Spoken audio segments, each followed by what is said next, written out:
Despite the loss, 252 receiving yards, it's a school record. What do you think about it? I wish I could have did more, I wish that I would have been able to catch a few that I didn't catch, give our team a better chance of, pulling away and getting this win. But we just got to come back next week and, prepare even more so that we can be successful next week.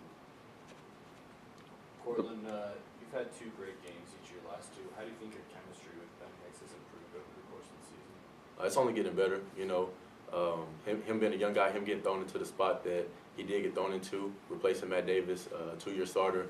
He took upon the role, and it was bumpy at the beginning, of course, but it's only getting better each game, and the numbers are showing it. And it's not only with me, it's his chemistry with our whole receiver corps, and it's also with the O-line. He's been able to sit back in the pocket and be comfortable, and that's allowing us as a receiver corps to make plays. And the only reason I'm being able to get open and make plays is because my other receivers are making plays.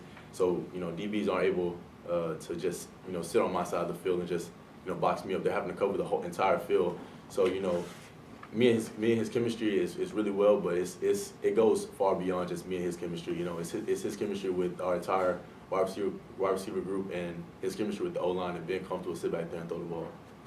You guys outgained them by 100 yards. What do you think you did well offensively as a whole unit? I think we played with a confidence. We had a swagger about ourselves that we knew that we could outplay the number 7 ranked offense in the nation. We knew that we had the same firepower, even more, to out offense them. And our motto in offense is we got to score 1 more point than them, and we did that today. No matter how many yards we put up, we didn't score 1 more point than them, and that's our ultimate goal. No matter how many points they put up, if they score 99, we got to score 100, and it's as simple as that. And it's just something that we have to come back next week and make sure that we score 1 more point than they do. Statistically, your passing offense looked a little sharper in the first half. Did it feel that way to you? And if so, what adjustments did South Florida make, or what were the differences for the passing game between the first and second half? I think that they realized that we were going to try to attack them short, make them respect our intermediate game, and then we were going to be able to take more shots. So I think they realized what we were trying to do and started putting more safeties over the top and dropping the outside linebackers into certain holes, curl flat, into our flat zones, just trying to take away that intermediate, making us make plays over the top. And we made some over the top, but we also missed some over the top. So I think that they made an adjustment. They are on scholarship. Their coaches get paid just like our coaches get paid. They're supposed to make adjustments, and I think they just came in and saw what was getting them, and they made adjustments. And we just had to make more plays. We made a lot of plays. We got to make more plays. Courtland, coach talks a lot about you improving your consistencies. Talked about it throughout the year. You were targeted 18 times tonight, which was more than double than Castillo, which had the second most. Do you think that's because he's seeing improvements from you in practice, or were you just the hot hand tonight? I think it goes back to the question I was asked just a minute ago. Me and Ben's connection, our chemistry is growing, and he's starting to become a lot more comfortable. No matter, like, if he gets into a jam, he feels that it's a comfortable place to go with the ball, and that, like, it goes back to also the question. The other receivers are open. DBs aren't able to just sit on me.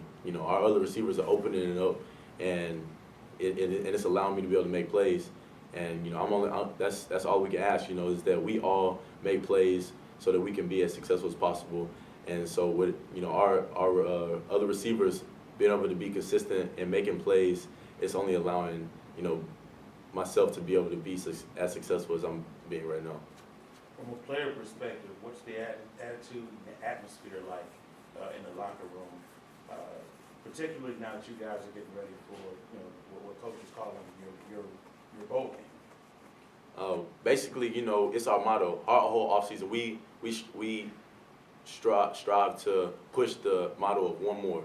Literally everything we did was one more rep, one more sprint, one more everything. Everything was one more, and it literally has come down to one more game. And it's a thing that, you know, we all of us who aren't seniors understand that for the seniors, this could be one more game.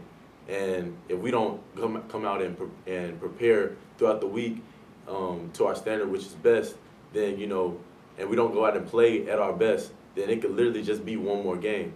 So we're attacking it as if it is our last game, because it could be our last game if we don't come out and play the way we're supposed to play and take care of business like we're supposed to take care of business. So I think, you know, it hurts right now. Of course, you know, we just lost a pretty close game against a really good South Florida team, but, you know, we're not gonna let it beat us twice. That's one thing we're not gonna let it do. We're not gonna dwell on it too much. We're gonna let it hurt tonight. We're gonna go to film tomorrow, and we're gonna go out and attack our practice on Sunday and attack our practices throughout the week so that we can take care of this one more game for our seniors, so that we can have an opportunity to earn another game after that.